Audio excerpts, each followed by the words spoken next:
with, Yeah, like spelling the thank name you. and that. Yeah. Let me just think this, hang on a sec. All right, Dr. Moen, thank you very much for inviting us to the University of Victoria. My pleasure. Today I'd like to have you speak about something that you're involved in, which is, I understand, bug infestation, the problem of beetles in the forests in Canada, and how it affects the forests. Yeah, so I've researched bark beetle outbreaks for the past 15 years, specifically mountain pine beetle, which is a native insect to the pine forests of Western North America, and trying to understand how both climate change as well as decades of forest policies have created forests that have become amenable to large-scale outbreaks of bark beetles. Okay, so to break it down for forests like amenable, what does that mean? Amenable, it's, I think, increasing the risk of outbreaks is another way to say it. So thinking about, from a climate perspective, forests that are more stressed due to prolonged drought conditions, as well as a lack of very cold winters across parts of British Columbia, Alberta, and now kind of inching towards Saskatchewan, have resulted in higher populations of beetles over time. So how does that work? I mean, why are there higher populations? What's that got to do with temperature? So there's a cold tolerance that these beetles have up to a certain temperature. So they can withstand temperatures once they get to, below minus 30, minus 40, depending on where you are and for how long the cold snap is. And once it gets to a certain temperature, they can no longer withstand that, and so their population, they have a very high mortality rate at very cold temperatures. So a lack of cold temperatures in the winter is resulting in a lack of mortality, and then population numbers increase. I see. And how do these beetles, they're beetles, right? Mm-hmm. How do they affect the trees? How do they kill the trees?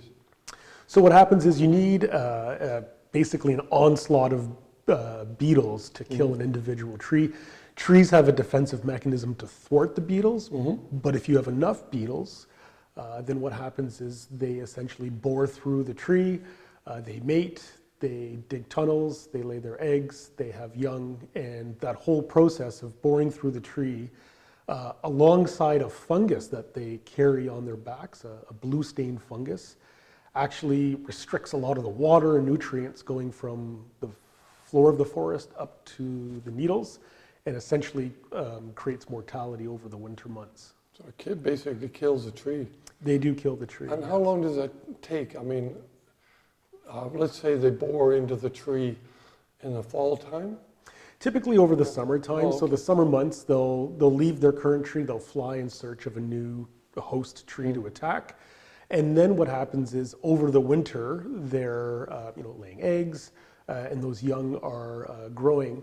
And then what happens is during the winter months, that sort of tree mortality takes place. Unfortunately, we don't see the signs of mortality until well into the next summer. And typically, if you've ever seen a tree killed by mountain pine beetle, the needles all turn red. But that sign of mortality isn't there till late in the summer. And by that time, the beetles in that tree have already left and gone in search of a new host to attack. Oh, I see. Yeah. So you mentioned that's happening in northern British Columbia, Alberta, Saskatchewan? Yeah, throughout, not just northern British Columbia, so parts of southern British Columbia, mostly in the interior where we would find susceptible hosts. So lodgepole pine, ponderosa pine are the main trees that they attack. Okay. So this outbreak started in central BC. It's spread, and it's now gone to across the Rocky Mountains into the boreal forest of Alberta and moving its way to Saskatchewan. And also it's impacted 12 states in the US as well. Is this beetle native to North America? Yeah, the bark beetle, like a lot of bark beetles, they're native species. And so you can think of a sort of symbiotic relationship that they share with the forests. And you can kind of think about it like they're janitors or caretakers of the forest. So at low populations, when temperatures are really cold, They typically are killing trees that are diseased or have some kind of compromised health. And so they act as a sort of agent going through the forests and essentially removing the trees that have been adversely impacted somehow. And of course, what happens now with climate change, we are seeing that because we do have a lack of colder winters, populations increase. It's not just the sort of diseased or compromised trees that are getting attacked, but it's all these big healthy trees that are now succumbing to the mountain pine beetle because there are so many beetles that these beetles can get out there in the forest, and essentially they, at high numbers, they have the ability to kill the majority of trees that exist. So that's interesting. So these beetles, are, in a natural cold climate, they actually are beneficial to the forest, but they seem to have got out of hand and become terrorist beetles, right? And Yeah. they're even attacking healthy trees. Yeah, and I mean, that's one way to think about it. We have a very negative connotation towards these beetles in the sense of what they do. I mean, they've had a massive impact on the economy, on communities. But yeah, they are natural. They're a natural part of the ecosystem. And, and so on one side, there's climate change. And I think more and more what needs to happen, and you do hear people talking about this, it's the other side of the coin is how we've been managing the forests over, the past century and a half. And most notably, suppressing wildfires. So since the 1920s, 30s, there's been new policies introduced that were trying to put out wildfires as quickly as possible. And decades and decades of doing this has now led to wide or very large areas of over-mature trees. So trees that would typically be burned at, say, 80, 90, 100, 110 years old, because we've been putting out fires on such a large scale for so long, we now have far more older and more susceptible trees that are ripe for the picking by the mountain pine beetle and other beetles. And so it's a combination of these two factors that we can actually see taking place and leading to these outbreaks. So how is the government fighting that? Have they changed their policy towards fire? So that's the big question right now. There's been so much about wildfire in the news. We had 2017 and 18, both unprecedented years in terms of wildfire in British Columbia. There's, of course, what we see in Australia right now. And the concern is, what does the future hold in British Columbia, and what should we do about it?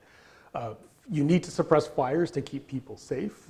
At the same time, there's this growing acknowledgement that suppressing fires is leading to conditions that are now increasing both the likelihood as well as the scale of disturbances, like beetles and like fire. So there's different notions of what to do. One is to think about how do we remove people from that risk. So thinking about where do we build cities, how do we build cities in relation to wildfire risk. But then there's the other other idea about going into the forest and trying to manipulate what the forest is like to make it less susceptible, including removing fuel from the floor of the forest, doing things like prescribed burning. And no one's really put the idea out there that we should just let wildfires burn, because the problem with doing that is all of that carbon that is stored in these forests all of a sudden gets released. And you think about the feedback mechanisms to releasing all of that carbon, you're adding to the climate change problem in itself. And so it's a complicated issue that I think requires more than just one or two perspectives on how to go in and address wildfire risk by having one or two strategies. Right. I do have some footage given to me by some of my Yukon friends about 5 years ago, and some of the footage is not public, and one of them was about a 10-kilometer fire front that had been, they used ping pong balls, but I don't know if they still use them, but shooting out ping pong balls of nitroglycerin. Right. And they set off, they deliberately set a 10-kilometer burn off, back burn, prescribed burn, to make a demarcation line between trying to stop the bugs from moving south. Is that still going on? Not necessarily, at least not to my knowledge. Prescribed burning and setting fires intentionally is something that different government agencies in Canada, US, Australia, many places have tried. And it's, in and itself, is a very risky enterprise. One, it's incredibly costly to do a prescribed burn. But the other thing is, what happens if that fire gets out of control? Especially now, where conditions are a lot drier than they used to be. Right. Where, again, because we've been putting out fires, there's far more fuel on the ground. So anytime you think about intentionally lighting a fire, you've got an enhanced risk that that fire can get out of control. And typically as well, where we do prescribed burns are in areas of closer to, where you find people and people at risk. So there's more and more people that are now living within or closer to forests, this area that we call the wildland-urban interface. You don't have to go far. You can look just outside Vancouver and cities like Langley, where you see people butting up, cul-de-sacs butting up on the edge of these forests. And so doing a prescribed burn in, an uncontrolled burn in these areas is incredibly risky business. Right. Now in northern BC, taking a little closer to home here, in northern BC, I understand there are several thousand illegal fracking mining companies, illegal, thousands of them, supposedly without licenses.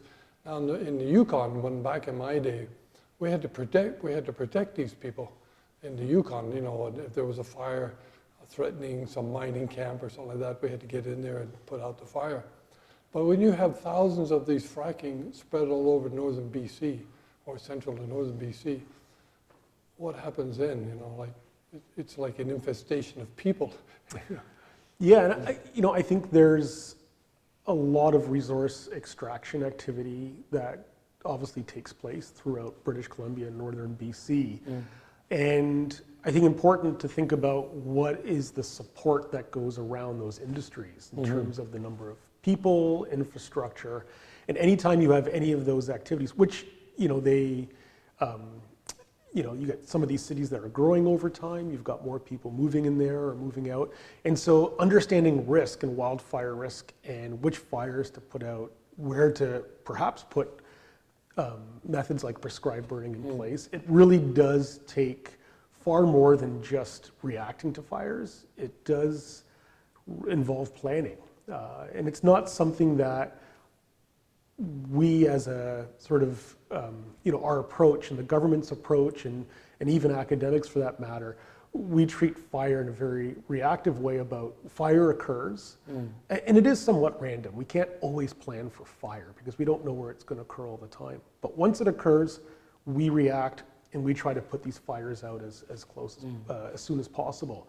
And so this idea about resource extraction in the north and rural communities, if we actually think about the types of communities that are there, the number of people that are there, the demographics of these people, what's their vulnerability to wildfire, those are the kinds of things I think we need to start considering more about when we think about climate change and increased forest disturbances. Right. As far as Victoria is concerned and beetle infestation, is there anything happening here in this greater Victoria area? Yeah, so the famous mountain pine beetle, which has really devastated tens of millions of hectares of forest across BC and Alberta, it has, in a sense, moved on. It's now sort of filling in small pockets, but it's mostly been constrained to the interior where these susceptible pine, ponderosa pine and lodgepole pine trees are.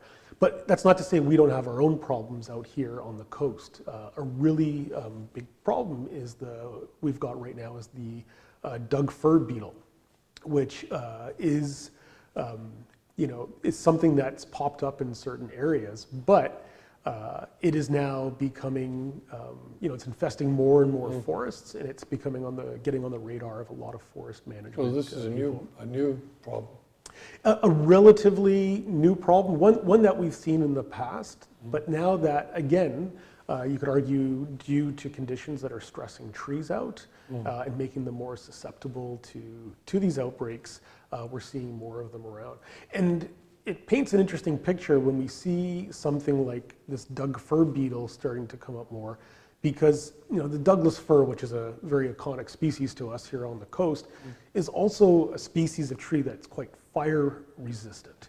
And so we think about this idea of planning for one forest disturbance in the face of climate change, like wildfire, and planting fire resistant trees.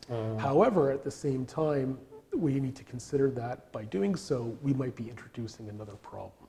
Again, this paints to a very complex picture about how we deal with these disturbances in the face of climate change. And then you have I guess you have businesses involved too, for example, for logging companies. How do they, and their idea of what should or shouldn't be cut. Right, and I think there's the forest industry in BC, which has been a backbone for this province's economy for so long, has taken a large hit. When you think about any one industry that's really been impacted in this province from climate change, you could really look at the sort of outfall that the timber industry has faced with the bark beetle outbreak, in the 90s and early 2000s, and now with the potential loss of timber from wildfire. And so thinking about how these forest timber companies need to maybe start thinking about how they're planting, about how they're harvesting, when they're harvesting, all of those practices need to change if they themselves are going to remain sustainable. Yeah, people talk about, the 2 degrees threshold and what's going to happen after that. So I guess you have to think about that when you're thinking about what kind of trees you're going to replant or plant. Are they thinking of something, for example, I lived in Japan for 28 years, and I used to teach there. One of my students told me that the Japanese government, this is like 20 years ago, was working on a new kind of rice that could be grown in the Tokyo areas to replace the rice that traditionally is grown there, because the traditional rice becomes too soft in the heat and rots. So they had to replace it with something that was a little more heat resistant. Are they thinking like that over here regarding trees in the future? I think in some areas you've got government agencies, you've got communities that are working towards thinking about how to make their forests more resilient against wildfire and other forest disturbances. On a larger scale, timber companies, when you think about it, they operate over tens of thousands of hectares. And so for them, what is most profitable is this idea of going in and planting 1 or 2 species of trees that grow fast, that have somewhat of a guarantee of having a payback in the years to come. And in the face of climate change, this is where these types of forests face the largest challenge, because when you've got one type of tree or 2 types of trees, and all those trees are relatively the same age, they're equally susceptible in a sense, and you don't have a mixture of trees. If you have a mixture of species of trees, and you have an insect outbreak that comes in, well, insects typically target 1 or 2 species in any given stand.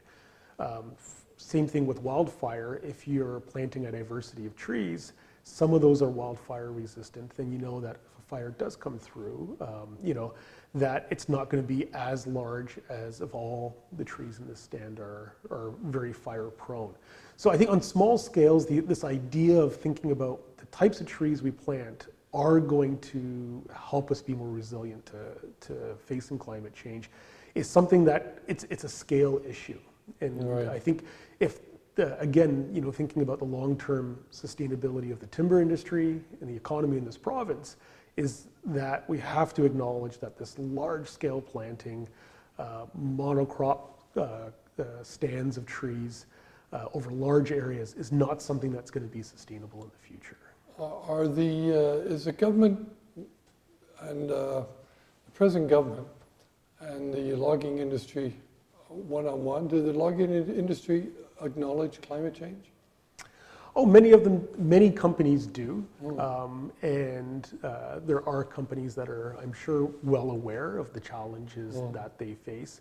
I think part of the problem is that we've, and it's not just British Columbia, but there's a business model that has entrenched the cycle that forest companies go through in order to make an income. And I'm not saying that anyone's to blame or not to blame here, but this will take a fundamental shift. We've got a system that we've been using as a significant generator of the economy in this province for decades. And so changing that's not something that you can change overnight. That's something that's going to take big policy shifts in terms of economic incentives for companies to be able to perhaps divert some of their facilities or interests to doing things like biofuel. So thinking about, in the future of climate change, what are the other types of wood products that we can actually create, different types of manufacturing that can still be sustainable, maybe not as profitable as they once were, but still maintaining jobs in an industry that has been really important to the province. Right. Going back to Victoria, so if I understand correctly, as far as the bug infestation is concerned, both of them, there isn't a problem in the city. Not necessarily in the city per se. I think once you leave Victoria and you drive out, you realize that how much we are surrounded by forest on the outskirts of the greater Victoria area. So a really good example of why people in Victoria should be concerned about climate change and the potential for wildfire is our drinking water. So all of our drinking water, the water that comes through our taps, comes from the Souk Lake watershed, which is a 30-40 minute drive out of town. That lake, it feeds nearly 400,000 people of their daily water needs, and any wildfire that would occur in that watershed could transport soil or any kind of sediment, ash, into the lake. And the lake itself isn't, the water that we get goes through a rather simplistic filtration process because it is so pure and clean, the water that we get, that if something does happen, it's very likely that our ability to get that water as readily as we do now would be significantly impacted. So the idea of wildfire occurring on southern Vancouver Island is a potential reality that we face. Wildfire has occurred here thousands of years ago when people that look into the lake sediment, they can actually find ash when they core down, and they evidence of wildfire occurring here. So wildfire has occurred here under warmer conditions in the past. The question is, are we now entering those warm conditions as they were before? If so, are we entering conditions that are more susceptible to wildfire? And if that's a reality that we face, then how do we think about protecting something as valuable as our water source? The water source and all the property around here. And the property as well. Yeah. So as far as if somebody's watching this video and they're ordinary Mr. and Mrs. Smith with their kids, is there anything in particular they can do? Maybe they have trees in the backyard or shrubs or bushes. Is there anything they can look at? Maybe they could report something if, what can the individual do in their own backyard? So I think the first thing to really think about is am I at risk? And you have some people that might live closer to the water, to the ocean, whose risk is obviously a lot lower than people that live closer to some of the forested areas that we have around here. So Again, the people closer to the water are at greater risk? they're at less risk than Less risk, okay. less risk than people say, Closer to you the know, forest. closer to the forest, right? Okay. So, you know, not to say that fires don't occur in town. You know, we've got a open Gary Oak Meadow that's a couple of properties down from myself, and we had a fire that was set there 2 summers ago, and you know, it was a human-caused fire, and it was very, very dry. But you know, I think those are realities that we face, sort of regardless of climate change and the increasing wildfire risk.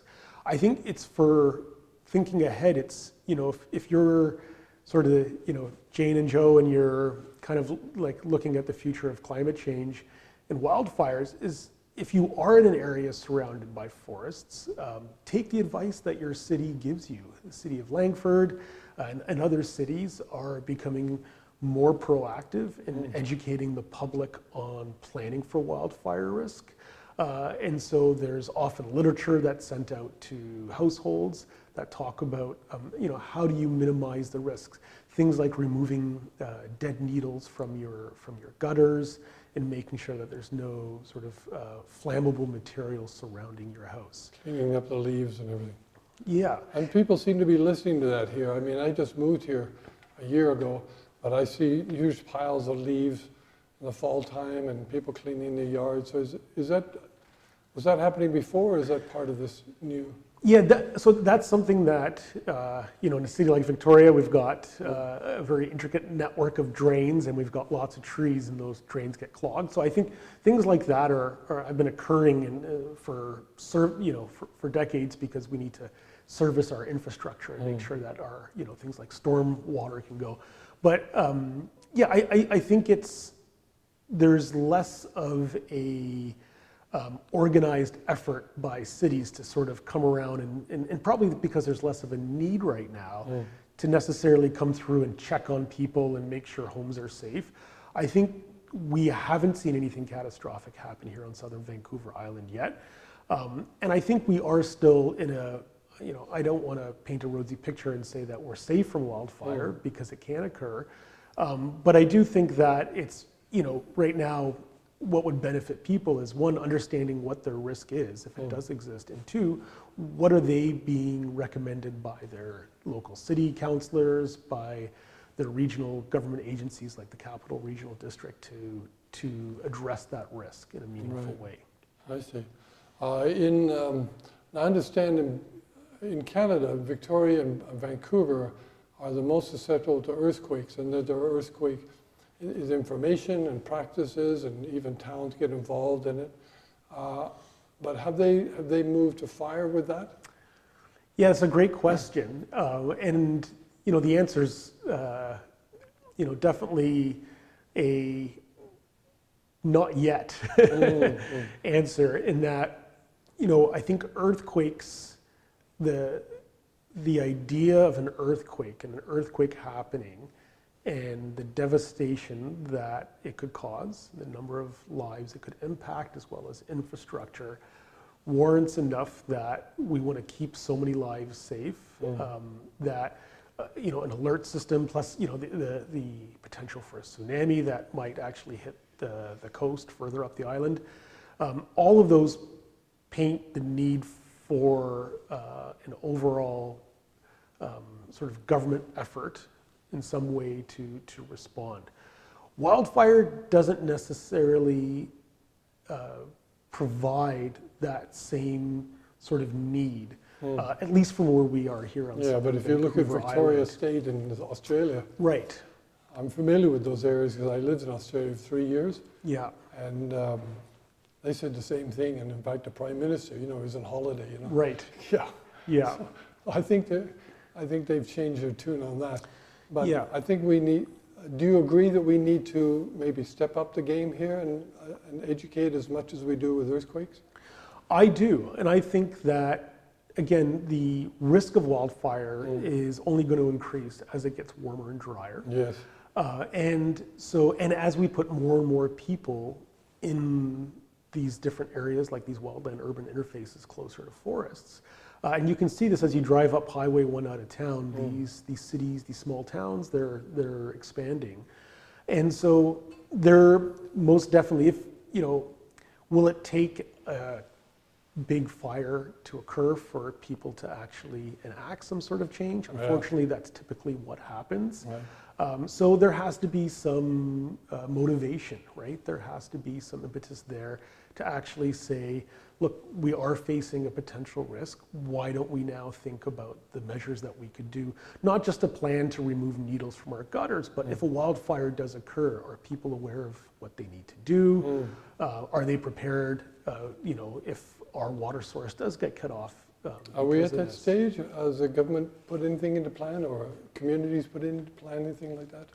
I think you'll find smaller rural communities have been thinking about this a lot more, because they are the ones that have been, you know, closer to these wildfires. Again, especially this 2017 and 18 wildfire seasons, they were, you know, they hit a lot of small towns in throughout British Columbia, and so for those people, it's on their mind. They've had that experience. They've got that memory that's there, and so planning is essential in that sense. But for us, who don't necessarily experience this on an annual basis, it's harder. You know, you think politically, with limited funds and resources, how do you allocate money away from certain things to a potential risk that we haven't quite witnessed yet? Right, I see. So we've talked about bug infestation and fire. Excuse me. Is there anything else you'd like to speak about? Yeah, I think just with both of those in the context of climate change, that for us to fundamentally address the risk that we're facing, we really do need different mechanisms to bring people together to be able to sort of look at these problems in a very multifaceted way. And what I mean by that is, you know, wildfire risk rating is a classic example where we rate the risk of a wildfire based on the weather, the amount of fuel that's on the ground in the forest floor, you know, the sort of, you know, will a fire occur here and how bad will it get? What we don't actually impart in there is the social aspect to wildfire risk. Again, the people, the types of people, are there vulnerable populations? Are there people that are communities that are isolated? There was the wildfire that occurred in California 2 years ago now, the Paradise Fire, where I believe it was 88 people died. And a lot of that was, there was, you know, there was critiques about how information in response to the wildfire was put out, but also the way in which that place was planned. A lot of those people were trapped. The fire came in from a specific way and people just could not get out.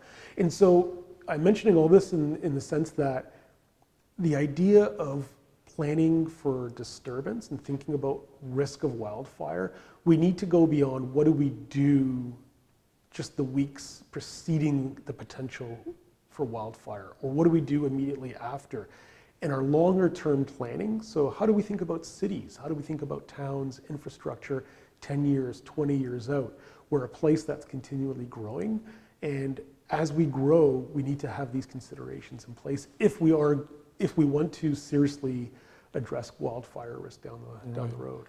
Well, it seems like the mayor, the present mayor, helps, has a kind of mindset that might be interested in putting forward something like that, because I also agree with that. Having lived through, I lived in Japan 28 years, and we suffered through the tsunami in 2011 and 20,000 deaths, and 360 villages disappeared into the ocean in 20 minutes. So in my house, we always kept backpacks on the veranda on the second floor, you know, because that's where you had to get out if it was an earthquake. But earthquakes, and the thing about earthquakes is they're pretty straightforward. I mean, literally, they go at a straight line and destroy, and you can get away, and it's fairly clean, if you want, for want of a word. And the tsunami also, it comes in, it goes out, that's the end of it. But fires, you know, they can go on for weeks and months, and there's air pollution and ground fires, and totally, it's not so easy to get away also. You can't, for an earthquake, you can go left or right, but for wildfire, you don't know where you're going to go. So I agree with you, yeah. Yeah, I mean, earthquakes are quick, intense, and pack a big punch in terms of their impacts. And I agree, wildfires are, for the most part, not always, but less severe in terms of their immediate impacts, but those impacts are felt longer. And I think all of those, are in our psyche somehow when we think about where do we allocate resources in terms of planning for disasters and how we manage these disasters. There's something there that speaks to us about earthquakes that, it might just take wildfires to become a bit more of an imminent threat for us to sort of maybe think a little bit more about how we, what the potential could there be in the future. All right. Well, thank you very much, Doctor, for speaking to us today. Thank you. Thank you.